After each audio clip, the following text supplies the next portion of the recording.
Today on Connecticut Yankee Sanity, we'll talk about Donald Trump. I started out 2016 in the Ted Cruz camp. He was a true conservative, and we needed one after 24 years of Clinton, Bush, and finally Barack Obama. His principled stands on issues and forceful arguments as a senator won my admiration. The rest of the Republican pack left me either yawning or wondering what the world was coming to.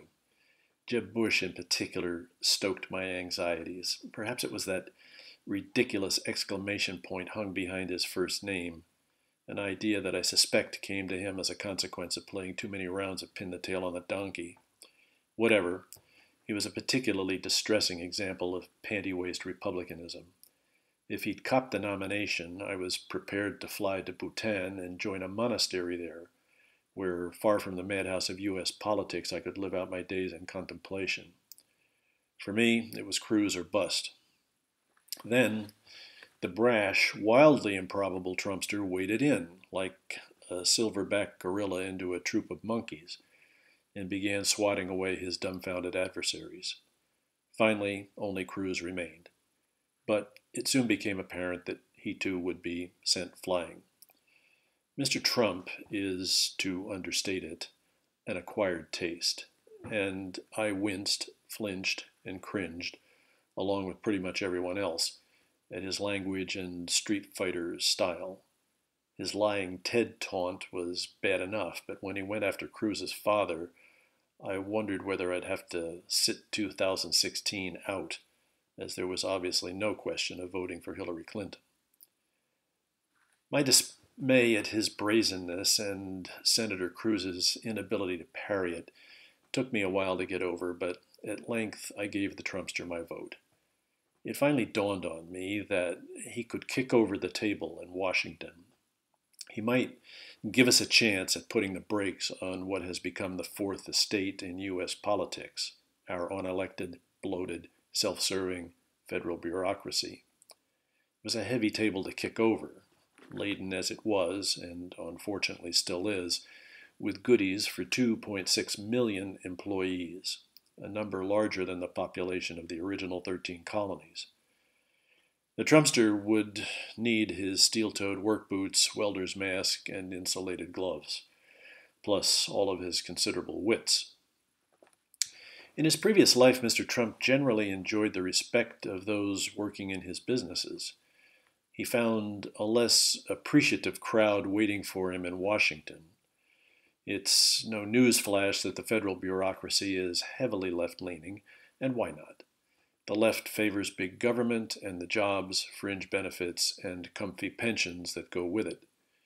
According to the Federal Election Commission records, of the roughly $2 million donated to the 2016 presidential candidates by government employees, 1.9 million went to Mrs. Clinton.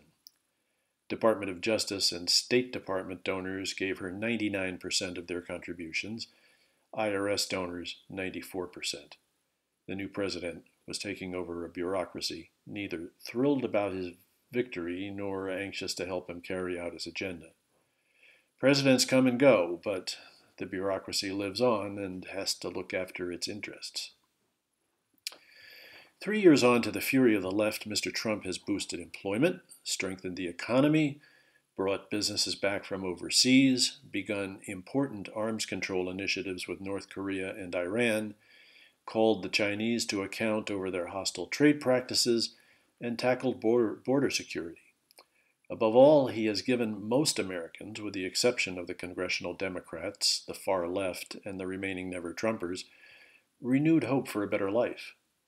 Most of this, according to the gutter media, is just Mr. Trump's harvesting the fruits of the wise policies of Barack Obama and grabbing the credit, but then what would you expect from them? Mr. Trump isn't perfect, I know. None of us is. I myself am particularly sensitive to airborne pollen. The Trumpster describes himself as a counterpuncher, but his counterpunches can be ill-considered. He sometimes reacts before he thinks and doesn't always have his facts straight. He's richer than God and is known to boast about it. Like Winston Churchill, he's an adventurer, a risk-taker, which, as in the present instance with China, can be a dangerous game. He has an ego the size of a tank car, but what man who ever accomplished anything of significance doesn't? He manifests no qualms about his unwillingness to suffer fools, especially congressional fools. All in all, it's nothing serious.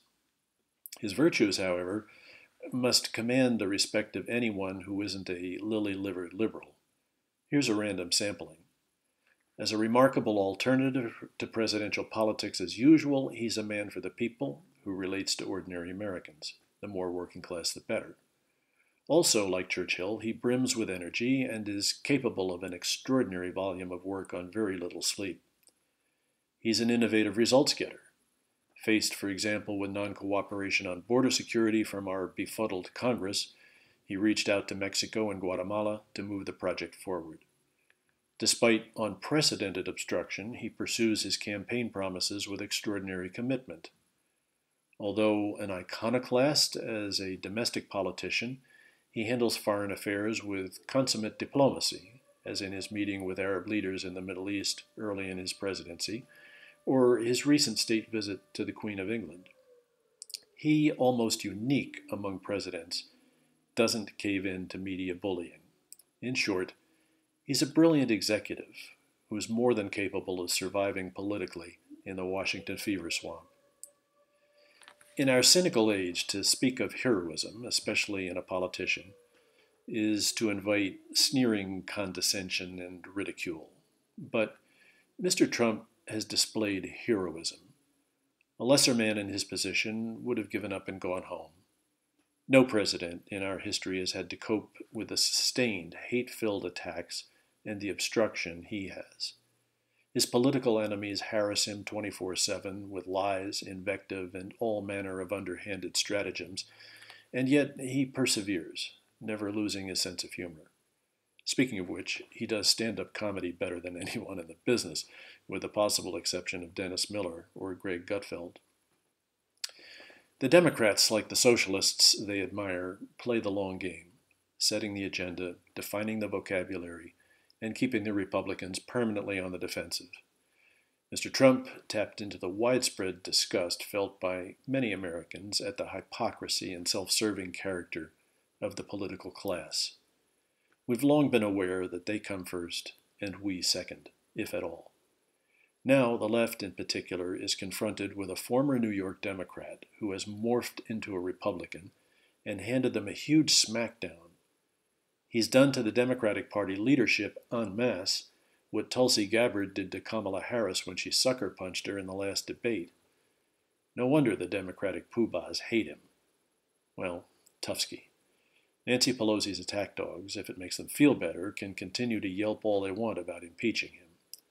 After he wins re-election in 2020, perhaps, finally, Trump derangement syndrome will be recognized by the Centers for Disease Control for the public health menace it is. Then, the pharmaceutical industry, if the FDA approves, can market a pill for Democrats. It may calm down the more radical element among them, a bit anyway. We can hope.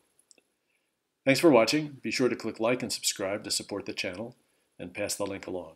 We'll see you back here next time.